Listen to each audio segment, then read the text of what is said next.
Welcome to The Explainer. So, today we're diving into the absolute genius of Emily Dickinson. Now, you probably know her as the poet who spent practically her whole life isolated in her bedroom, right? But somehow, from that one room, she managed to completely map out the entire human soul.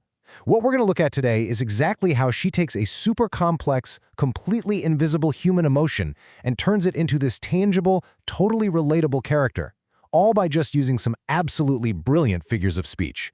I mean, just think about it for a second. How do you define a feeling that you literally can't touch? Just imagine trying to describe an abstract concept like, say, hope to someone, but you're absolutely not allowed to use the word itself. It's a massive communication challenge, but it's exactly what we're exploring today, and honestly, it's a puzzle that Dickinson solves just beautifully. To anchor our analysis, we're going to look at the exact text of Dickinson's originally titled poem 314, and this is courtesy of the Belknap Press of Harvard University Press and the Poetry Foundation. We really want to go straight to the source here just so we can see her literary magic firsthand. Okay, let's jump straight into Section 1, Decoding the Feathered Metaphor. Dickinson really starts with a bang here. Hope is the thing with feathers, and definitely notice that signature dash right at the end there. Right out of the gate, she is giving hope this physical, avian body.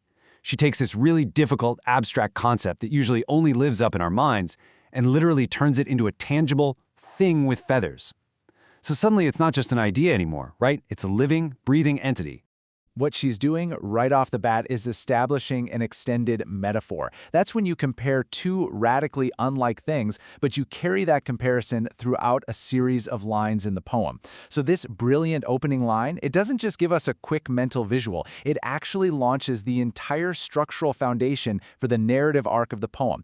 Everything that follows is going to build straight upon this one single feathered idea. So, where exactly does this little creature live? Well, Dickinson writes, that perches in the soul. By telling us this feathered creature perches in the soul, Dickinson is saying that hope's natural, permanent resting place is deep, deep within our very core. You know, it doesn't perch in the mind is logical, it's calculated. No, it perches in the soul, which is exactly where all our deepest emotional truths and raw human instincts actually live. Moving right along to Section 2, The Unending Wordless Tune. She continues, and sings the tune without the words, and never stops at all. This just brilliantly illustrates how hope absolutely does not rely on logic or language or, rational arguments. It is this completely instinctual wordless tune. It's that feeling that is just relentlessly persistent in the background of our lives.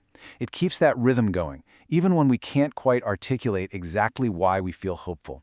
And those dashes, they keep the sentence moving forward, perfectly mirroring that endless, unending song. All right, Section 3, Weathering the Source Storm. To represent all those brutal external hardships of human life, Dickinson relies really heavily here on imagery. That's using visually descriptive language that literally forces us into a physical, sensory experience.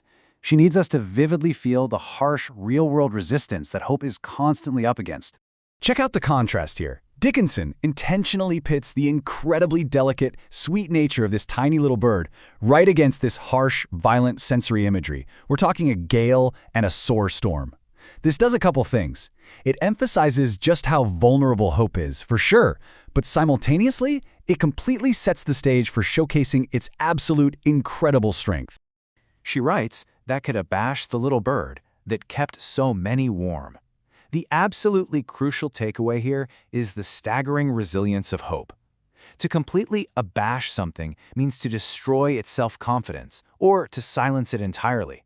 So Dickinson is basically telling us that it would take a truly devastating, literally world-ending storm to silence this tiny little creature that provides us with so much protective, emotional warmth. Hope might be remarkably small, but wow, its power to comfort is just massive. Let's look at Section 4, The Extremity of Chillest Lands. Dickinson writes, I've heard it in the chillest land and on the strangest sea. She is expanding the geographical imagery here immensely. And remember, Dickinson rarely ever left her home in Massachusetts. So these chillest lands and strangest seas, they aren't literal places on a map.